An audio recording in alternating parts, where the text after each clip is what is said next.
Pessoal, tudo bem? Meu nome é Leandro, sou advogado, estreando o vídeo no novo canal. E hoje vamos estar começando sobre uma polêmica, 43º exame da ordem, e a peça em Direito do Trabalho foi uma exceção de pré-executividade, onde a maioria, 98% dos candidatos, fez embargos à execução. Então a gente vai dar uma destrinchada, espero que gostem do vídeo. É o primeiro, na medida que ele está intempestivo, né, porque o prazo para recorrer já passou, mas vai servir para agregar ali para os próximos exames. Eu também vou estar mais atento para trazer em tempo hábil a eventuais obscuridades ali que a FGV venha trazendo, entendeu? Como sempre, ela manda mal, ela não se retrata, não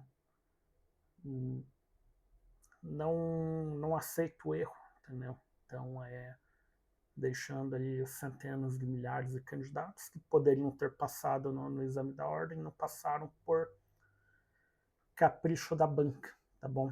Então, primeiramente, o edital, vamos começar aqui. O item do conteúdo programático ali no processo do trabalho, item 15, olha, item 15.1 traz a exceção. Opa! A exceção de pré-executividade, tá?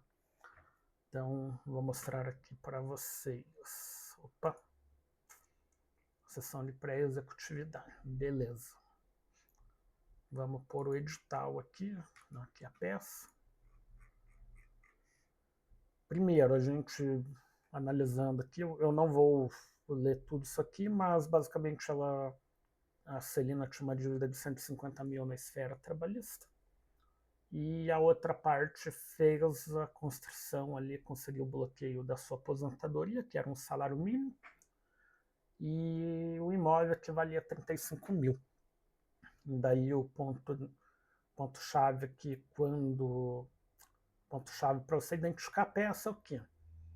A condição financeira dela tornará impossível a garantia integral do juízo, tá bom? Você precisa defender ela.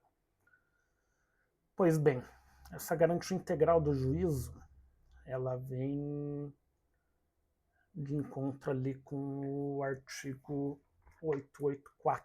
Eu vou pôr aqui também porque aqui, os embargos de execução da sua impugnação. 884, garantida a execução ou penhora dos bens, terá executado 5 dias para apresentar embargos, cabendo igual prazo ao exequente para impugnação. Tá bom? Então, no caso dela ali, ela teve penhorado os bens ali, ó, o dinheiro e o imóvel. Tá bom? E aqui, olhando expressamente a legislação, é isso mesmo. E, enfim, todavia, o melhor remédio para atacar essa questão seria, de fato, a exceção. Seria, de fato, isso aqui, tá bom? Então, se alguém fez a exceção, fechou, tá dentro.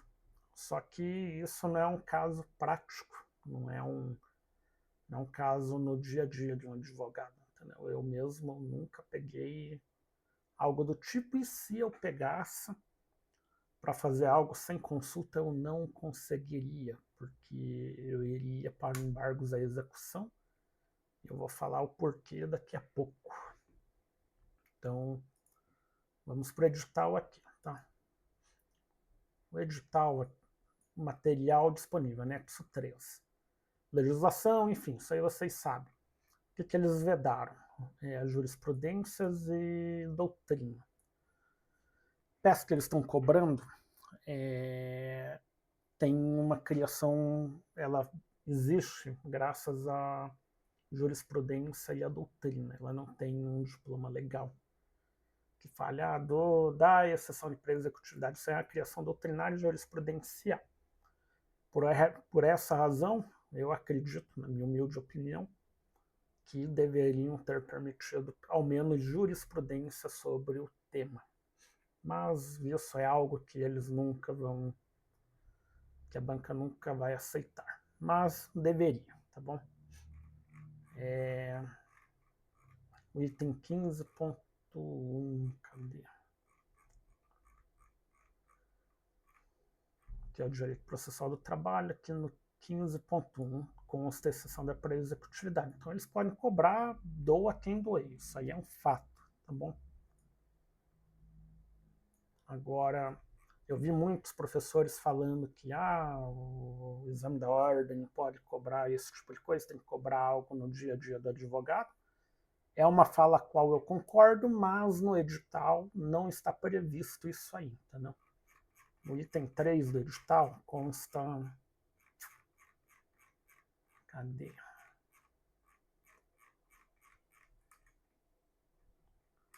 Aqui. Item 3 do edital. Área de conhecimento, 4 questões da peça sob a forma de solicitações problemas. São coisas que podem acontecer no dia a dia do advogado. Embora não seja uma rotina, um caso desse pode chegar no teu escritório ali e você ter que apelar para uma exceção de pré-executividade, que é uma peça mais simples para resolver o problema ali da Celina. Celina, não, uma da mulher. Isso mesmo. Só que, a partir do momento que a banca ela cobra uma peça jurisprudencial e com criação doutrinária feita pela jurisprudência, ela tem que saber como vai elaborar o padrão de resposta, entendeu? O gabarito, como vai esquematizar o enunciado do problema, e aqui ela falha. Porque embora, veja bem, aqui eu vou pôr no 4.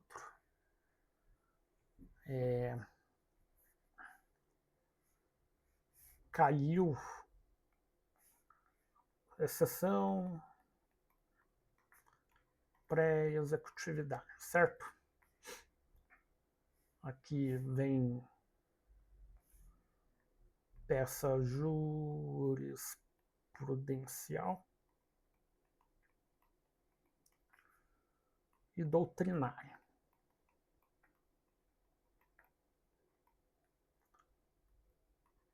Sem fundamento legal.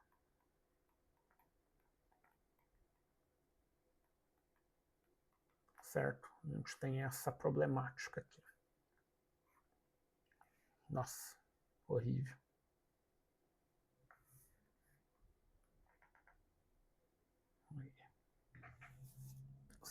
Temos essa problemática. Então, do que adianta um vademecum para você? Para nada. Para porcaria nenhuma, para não falar outra coisa, tá bom? E a maioria fez uns embargos à execução. E já vamos falar dele, tá?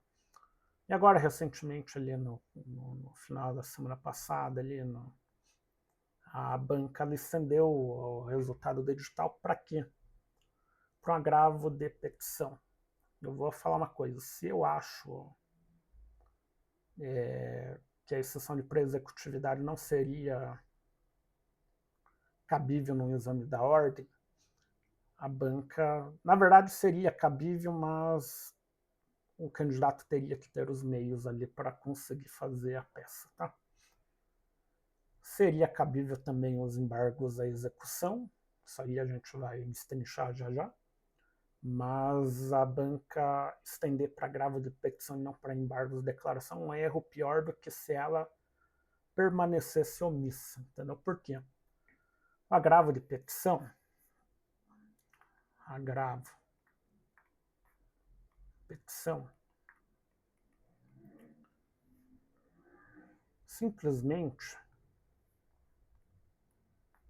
é um recurso, entenderam? Só que é um recurso, e ali não teve uma sentença terminativa para que pudesse sequer apresentar ali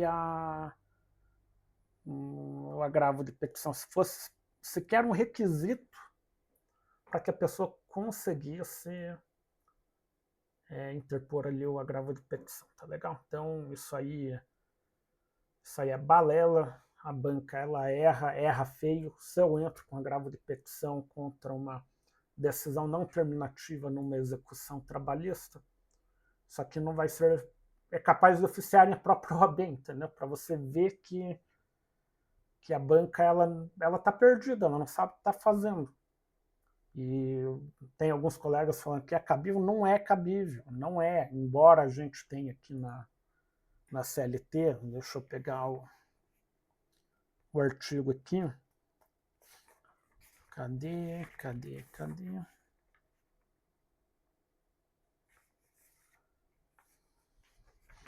É o 897.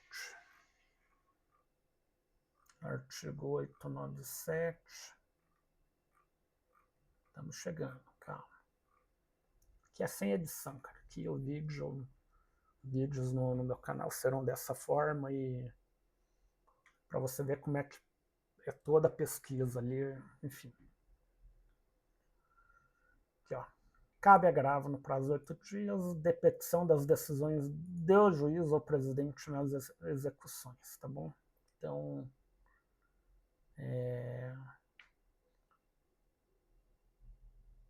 tá permitido a execução imediata da parlamentar.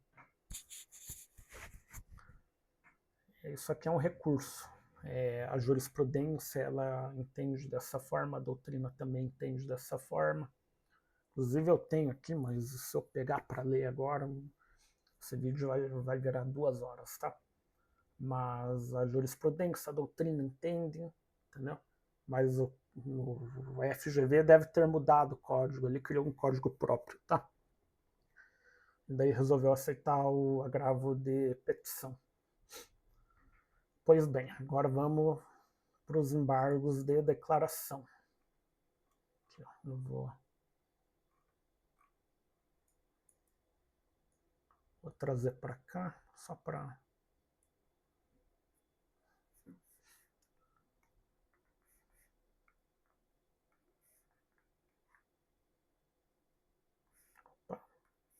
Acostumar com essa mesa digitalizadora. Não deu. Vamos, agora vai. Aqui, ó. Embargos. Execução. Por que é cabível? A jurisprudência, ela, embora ali o... Qual é o artigo mesmo? 894. Deixa eu...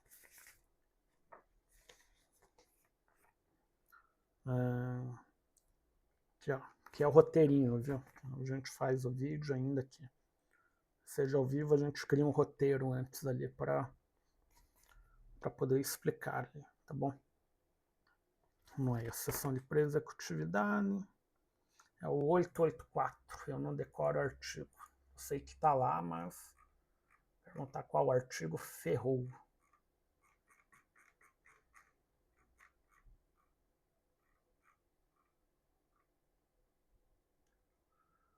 Garantida a execução ou penhorar dos bens, terá executado 5 dias, tá bom? Pode ver aqui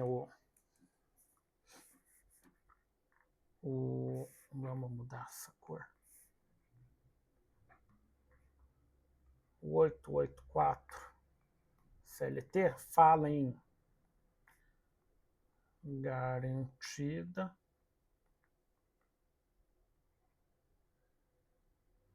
o juízo.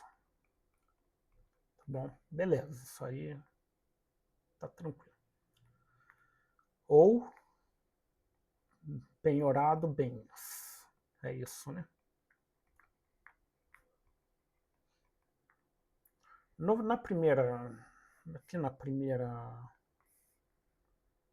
Nessa hipótese aqui, presume-se que é integral. Beleza. Na segunda, não presume-se que foi penhorado bens integrais, tá bom? Não presumível.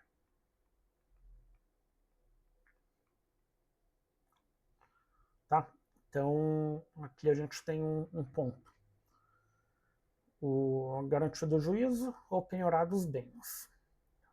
O artigo ele não fala que tem que ser bens penhorados até a sua integralidade. Ele fala apenas garantia da execução ou penhorados os bens. Está falando penhorado todos os bens que garantam a execução, entendeu? Isso aí é uma interpretação minha. Agora vamos falar o que pensa a jurisprudência sobre isso aí.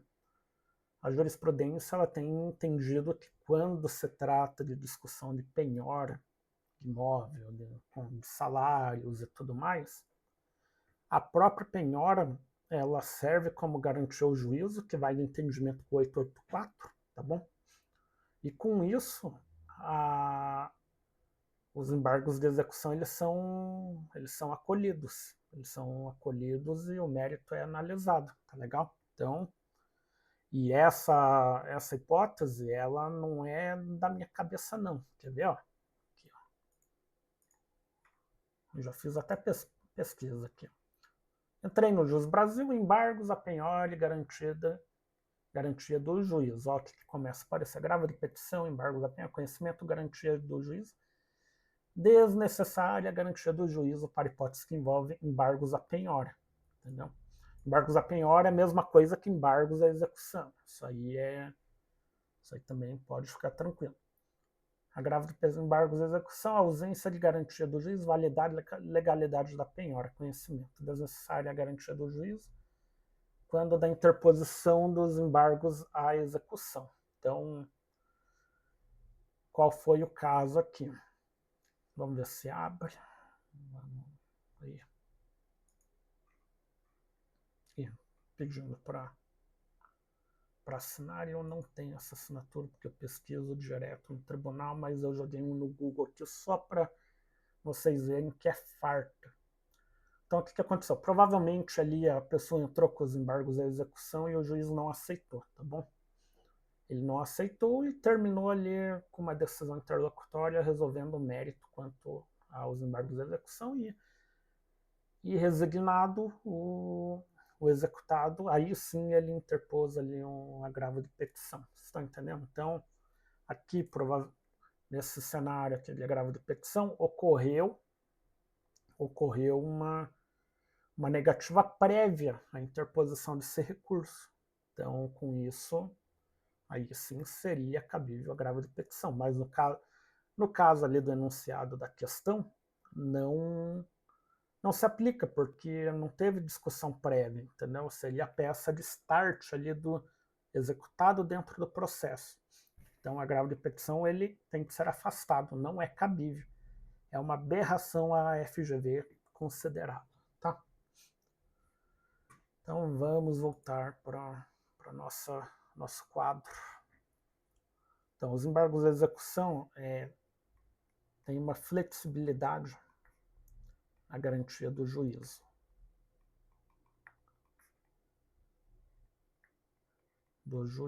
Tá bom?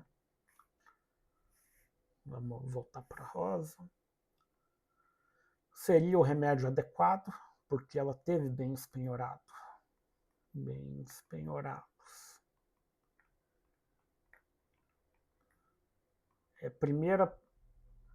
Primeira manifestação dela no processo. Como que a primeira manifestação de uma executada no processo vai ser um recurso. Qual é o sentido? Não tem, né? Em momento algum ali também o enunciado fala que houve uma decisão terminativa, uma sentença, enfim. Então, manifestação. Que mais? Aqui, ao falar sobre o depósito ali, a penhora sobre o salário dela e o imóvel, isso aí é ordem pública, matéria de ordem pública. Pode ser levantada a qualquer tempo, tá bom? Agora, me digam,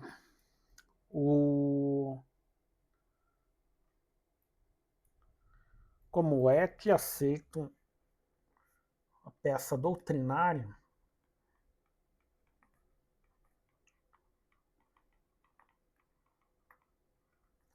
mas não aceitam o entendimento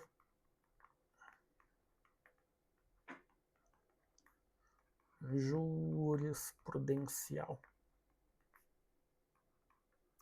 sobre o tema, que é muito mais forte do que a exceção de pré-executividade. Entendeu? Então, a FGV ela erra, ela não admite. Aos meus olhos, parece que esse exame foi para eliminar os advogados ali, reduzir o número de advogados no futuro, e quem pagou o pato foram quem escolheu a área trabalhista para fazer. Entendeu? Então, eu acho que, embora tenha passado o tempo ali para interposição de recurso, se você fez os embargos à execução, eu acho que caberia sim entrar com uma ação contra a FGV e a ordem para você ser aprovado no exame, porque não tem fundamento legal para não aceitar os embargos à execução, tá bom? Eles consideram a doutrina de jurisprudência para exceção de pré-executividade, mas daí desconsideram para os embargos à execução. Claro, isso é uma palhaçada, entendeu? Então, não desanime. Não é fácil. Quando eu fiz o exame da ordem, eu fiz para constitucional, porque foi uma decisão estratégica minha, embora hoje eu advogue na trabalhista, estude de direito do trabalho e tributário tenha deixado um pouquinho constitucional de lado, tá? Não desanime e tenha força, fé, foco, resiliência, porque a FGV, todo exame ela comete uma atrocidade. Infelizmente, dessa vez foi com impacto muito significativo, e quando ela resolveu estender ali o gabarito, ela errou também. Ela estendeu o gabarito para um recurso. É coisa de louco, entendeu? Então, espero que gostem, tenham gostado do vídeo. Não tem muita edição, não é o primeiro, talvez eu melhore nos próximos. Eu vou tentar também, para o próximo exame da ordem, fazer uma análise de eventual aberração que essa bendita FGV venha cometer, e vou dar fundamentos para recursos aí para vocês, tá bom? Fiquem com Deus, um abraço e até a próxima.